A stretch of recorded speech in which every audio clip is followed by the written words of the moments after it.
raspberries.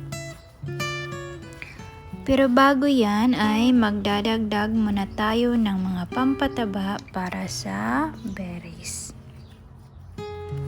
Ito ay para masigurado natin na mabubuhay talaga ang ating mga itinanim na berries.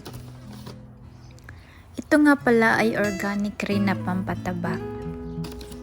Dahil hanggat maaari ay sinusunod ko ang organic na pagtatanim.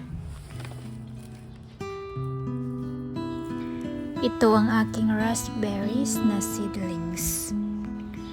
In-order ko pa ito online. Ito ay ang specific na berries na nabubuhay kung saan ako nakatira. May mga varieties kasi ang halaman kung anong lugar ito mabubuhay. So kung ikaw ay magtatanim ng mga gulay at prutas o ano pa mang halaman, ay dapat alamin mo muna kung ano ang variety na nabubuhay kung saan ka nakatira.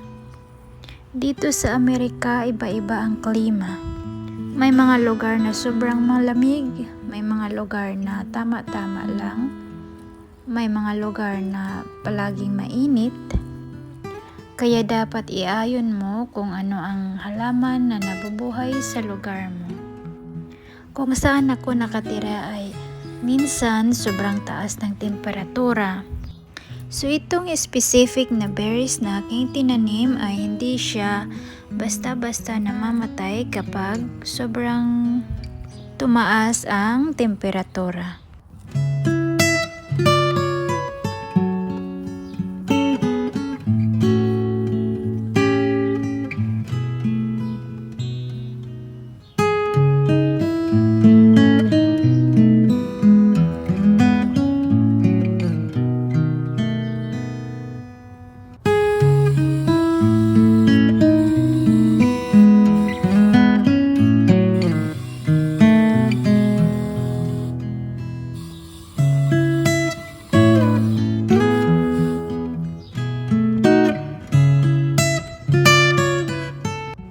Ito naman ang aking blackberries na seedlings.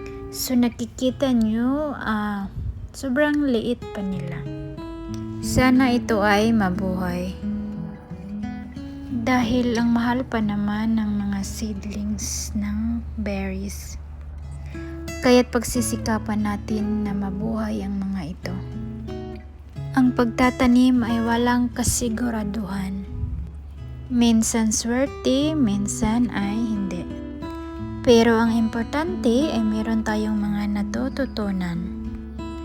At tayo ay nag-i-enjoy sa ating ginagawa. Dahil ako ay gustong-gusto ko talaga ang pagtatanim. Sapagkat ito ang aking kinalakihan sa probensya. Proud na proud ako na ako ay isang anak ng magsasaka. Kung kaya't kahit saan man ako makarating ay hinahanap ko ang pagtatanim.